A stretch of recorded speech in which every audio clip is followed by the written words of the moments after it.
इस चैनल को आप क्यों सब्सक्राइब करें उसका मैं 2 रीज़न बताता हूँ। पहला रीज़न तो ये, अगर आप अप्लाई नहीं करना चाहते तब भी आपको एजुकेशन फील्ड डिग्रीज में बहुत तरह का जानकारी मिलेगा। और दूसरा नंबर ये कि वीडियो के लास्ट 20 सेकंड में किसी देश का फ्लैग चिपका देता हूँ और आपको उस बारे में आंसर करना है, क्वेश्चन मैं दे दूँगा।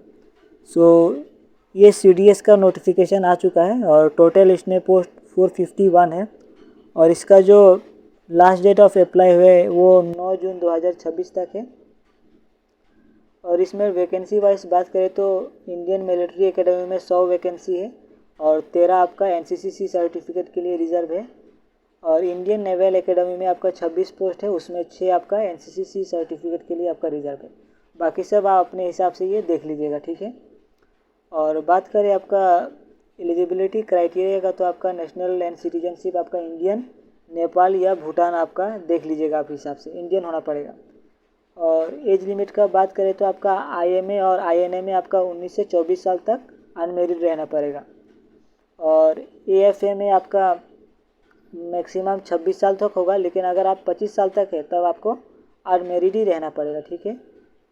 और बात करें OTA मैन के लिए तो आपका मेरिड या अनमेरिड दोनों रहने से चलेगा। और बाकी आपका एज लिमिट 19 से 25 साल तक। और OTA वोमेन के लिए आपका अनमेरिड रहना पड़ेगा और एज लिमिट आपका वो भी 19 से 25 साल तक। बात करें एजुकेशन क्वालिफिकेशन का तो आपका IMA और OTA में किसी भी यूनिवर्सिटी से कोई भी स्ट्रीम में डिग्री होने से होगा। और INA में आपका इंजीनियरिंग का डिग्री होना पड़ेगा या फिर आपका BSc विथ फिजिक्स या फिर मैथमेटिक्स। AFA में आपका बैचलर्स ऑफ इंजीनियरिंग चाहिए या फिर आप दूसरी स्ट्रीम से हैं तो आपको फिजिक्स और मैथ क्लास 12 में होना पड़ेगा, ठीक है।